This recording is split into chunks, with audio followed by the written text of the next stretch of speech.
Kiowa Island, 2021. The ocean wind howling, the crowd shaking the grandstands. Phil Mickelson, 50 years old, walking up the 18th green. He had just become the oldest major winner in golf history. The ultimate comeback, the perfect underdog story. Fast forward to June 2026. That same man has an empty schedule. No Open Championship, no US Open, no Masters. For the first time in 36 years, he will play 0 majors in a single season. How does the people's champion become the sport's absolute outcast? This isn't about bad swings or age catching up. This is about colossal gambling debts, decisions that split the golf world in half, and behavior so unacceptable that the elite clubs he once owned the rooms of have slammed their doors shut forever. The golf world is watching, and most people are asking the same thing. Did Phil bring this on himself, or is he a victim of a system that used him up? Here is my take. He is the author of his own downfall, but the full truth is darker than the headlines suggest. Do you agree, or do you think the PGA Tour pushed him out unfairly? Drop your view in the comments.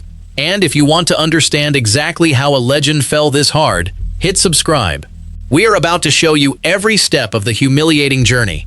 But to understand the weight of his fall, you have to measure the height of his climb.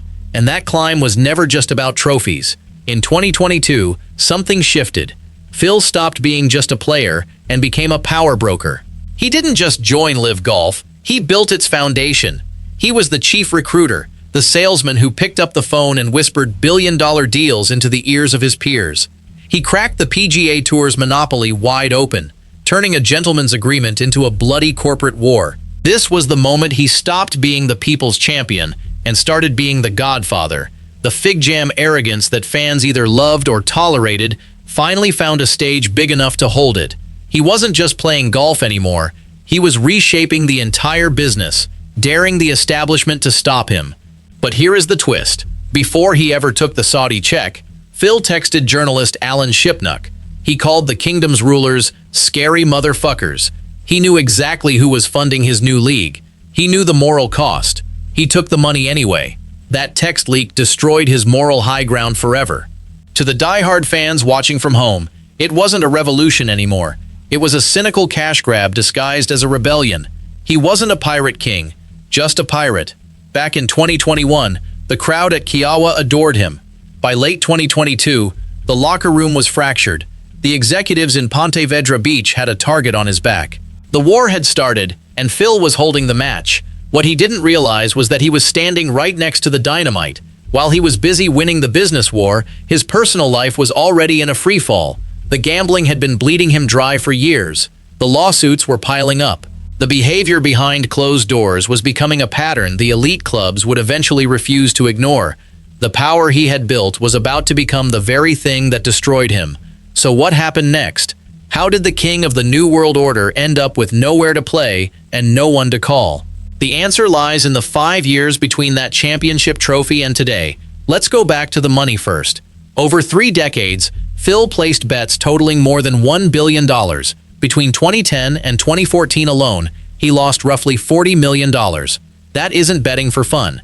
That is burning through entire fortunes just to feel the rush of the wager. He wasn't betting on himself, he was betting on everything else. Football, basketball, anything that moved and had odds attached to it. The people closest to him saw the desperation. They saw the phone calls at odd hours. They saw a man who couldn't stop, even when he was winning majors. Then came 2016. The insider trading case. The SEC caught him using confidential stock tips from gambler Billy Walters. Phil made nearly $1 million illegally. He was forced to hand it all back. This wasn't a parking ticket. This was a federal investigation. He walked out of that courtroom with his famous smile intact. But the integrity had already started to bleed out. Now combine that with the Saudi text leak. Phil was secretly mocking the people writing his checks while accepting their billions. The hypocrisy was staggering. He tried to play both sides, and he lost both. So there he was, a gambling addict, a convicted insider trader, and a man who had betrayed his own recruits by admitting he knew the Saudis were dangerous. What could possibly make that worse? The answer came in June 2026. The Farms Golf Club, an exclusive sanctuary near San Diego. Phil had been a member for years. He practiced there. He played there. It was his home course. On June 11, 2026, the club did something unprecedented. They issued a public statement revoking his membership permanently. A female staff member had reported unwanted physical contact. The club investigated. They took it seriously. They threw him out. That would have humiliated anyone. But the story didn't stop there. Alan Shipnuck published an explosive investigation. He interviewed 19 sources. What he uncovered was far worse. Phil Mickelson had been forced out of 3 clubs: the Farms, the Madison Club, the Bridges, all elite, all private. All decided they no longer wanted him. The reasons were chilling. Shipnuck's sources revealed 2 specific incidents of unwanted sexual advances. In one, Phil made explicit sexual gestures at a restaurant in front of a full table. People were horrified. In the second, he was with fellow golfer Pat Perez and his then-wife Ashley. Pat left the room. Phil showed Ashley a nude, erect photo of himself. Then he told her, "My bedroom door won't be locked tonight." Ashley Perez later went public. She said that in 2015, Phil sent her unsolicited, explicit photos while her husband was asleep. He invited her to his hotel room. She was scared. She thought no one would believe her. Now she finally spoke. She was not alone. By the end of that week in June 2026, the picture was complete. Phil Mickelson had been publicly accused by multiple people of behavior that would get anyone else banned for life. How did Phil respond? His lawyer said the media was exploiting his personal life. Some accusations were false. Others, he admitted, were mistakes he had already owned up to. But he never specifically denied the Ashley Perez story. He never denied the restaurant incident. He just said some was false. Which parts? He didn't say. The silence was deafening. His wife Amy reportedly stood by him. She had stood by him through the gambling, the insider trading, the LIV defection. She stood by him now. But even that loyalty couldn't stop the public disgust. The golf world was divided. Some said, "This is cancel culture." Others said, "This is a pattern. He deserves everything he gets." But one group didn't hesitate. The clubs. The Farms made sure the entire world knew why they revoked his membership. They wanted to send a message. Phil Mickelson is no longer welcome in places that value safety and respect. Now, you might think losing his club memberships was the bottom, but his professional life was collapsing just as fast. The 2026 season was a disaster. Phil entered only one LIV event in South Africa. He finished tied for 48th. That wasn't a comeback. That was humiliation. Then came the majors. He missed the Masters. He missed the PGA. He missed the US Open. On June 29th, it was confirmed he would miss the Open Championship. 0 majors in a single season. First time since 1990. 36 years of consistency. Wiped out. He wasn't injured. He wasn't taking a break. He just wasn't good enough to qualify. But here is the cruel irony. Even if he had qualified, would the PGA Tour have let him play? The answer is likely no. The relationship is permanently destroyed. Trey Wingo said the bridge between Phil and the PGA Tour has been burned, bombed, destroyed, nuked, and lasered. There is no rebuilding it. Even if LIV collapses, Phil won't be allowed back. The executives remember every insult, every player he stole, every press conference where he called them corrupt. They are not forgiving. Now, speaking of LIV collapsing, Phil gambled his entire legacy on a league bleeding $75 million a month. Yes, $75 million every month. The Saudi Public Investment Fund is pulling the plug at the end of 2026. They have lost patience. They have lost money. They have lost interest. When that happens, Phil will have nowhere to go. The PGA Tour won't take him. The Champions Tour is affiliated with the PGA Tour. That door is locked too. He is literally a man without a country. A golf nomad with no tour, no sponsors, and no allies. Let that sink in. 6-time major champion. Once the most popular player in the sport. At 62, he is described as an absolute outcast in every headline. But is he a victim?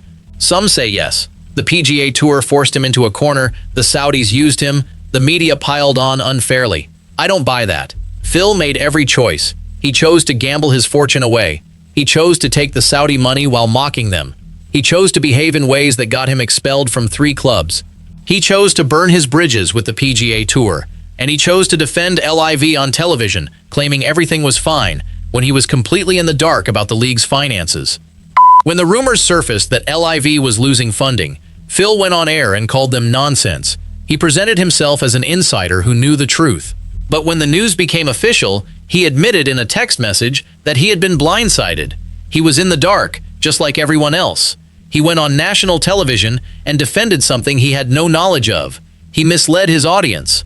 For a man whose identity was built on authenticity, that is a devastating betrayal. So where does that leave us? How do we measure the fall of a man who had everything and lost it all? The tragedy of Phil Mickelson is not that he lost his swing. It is that he lost his judgment. He prioritized money over respect, ego over decency, winning the business war over protecting relationships that actually mattered. The 2021 victory at Kiawah was one of the greatest moments in golf history. Pure, emotional, earned. That Phil deserved to be celebrated. That Phil is gone. In his place is a man fighting to stay relevant, fighting to stay solvent, fighting to stay out of the headlines for the wrong reasons. He is not broke. He will survive, but his legacy will forever carry an asterisk. He will be remembered not just as the oldest major winner, but as the man who threw it all away chasing a check. And here is the saddest part. He didn't need the money. He already had endorsement deals, television appearances, and a network of friends. He had everything anyone could want, but he wanted more. He wanted to be the king who toppled the PGA Tour. He wanted to prove he was smarter than the establishment. He wanted to win the war, and in the end, he lost everything that actually mattered. His reputation, his respect, his place in the game. So I ask you again, was he a victim or an author? I believe he was the author. He wrote this story with his own hands, and it is a tragedy. Now I want to hear from you. Do you think Phil deserves a second chance, or is he beyond redemption?